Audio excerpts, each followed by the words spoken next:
رسول اللہ صلی اللہ علیہ وسلم نے فرمایا ما اصاب احدا قط ہم ولا غم، جب بھی زندگی میں کسی کو غم پہنچے، کوئی فکر لاحق ہو، فقال، اور وہ کہہ دے اللہم انی عبدک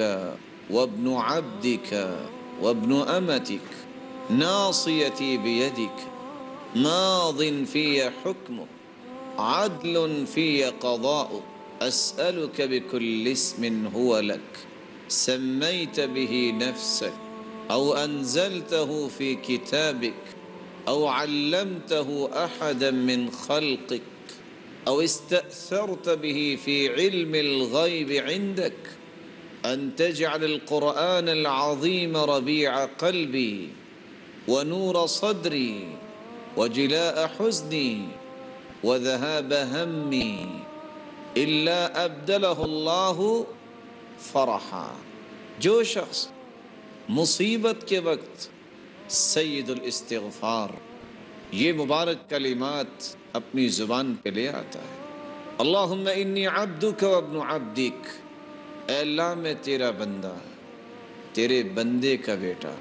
اے اللہ تیری بندی کا بیٹا، ناصیتی بیدک، اے اللہ میری پیشانی تیرے ہاتھ میں، ماض فی حکمک، تیرے ہی فیصلے جاری ہونے ہیں، عدل فی قضاؤک، تیرے ہر فیصلے عدل پر مبنی ہیں، اسألک بکل اسم هو لک، اے اللہ میں تیرے ان ناموں سے تجھ سے مانگتا ہوں، سمیت به نفسک، جو تو نے اپنے لیے پسند کیے، او انزلتہ فی کتابک،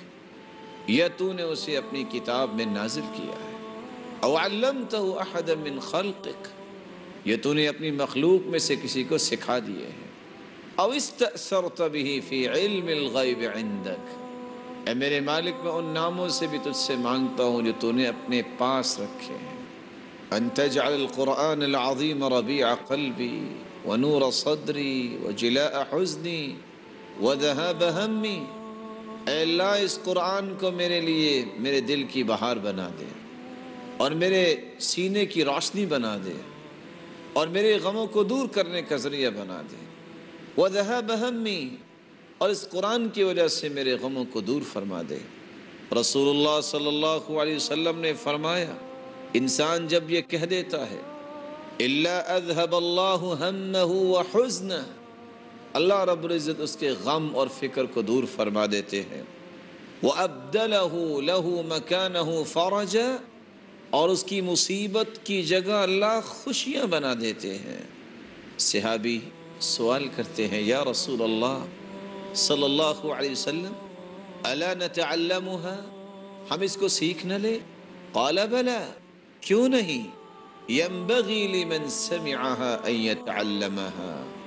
اس شخص کے لیے لائق یہ ہے جو یہ کلمات سنے کہ وہ ان کو سیکھ لے۔ ناظرین کرام، جس طرح قولی عبادت سے انسان کی آخرت بہتر ہوتی ہے، دنیا بھی بہتر ہوتی ہے، ان کلمات کو پڑھنے سے اس کی دنیا کے غم دور ہو رہے ہیں، مصیبتوں کی جگہ خوشیاں آ رہی ہیں۔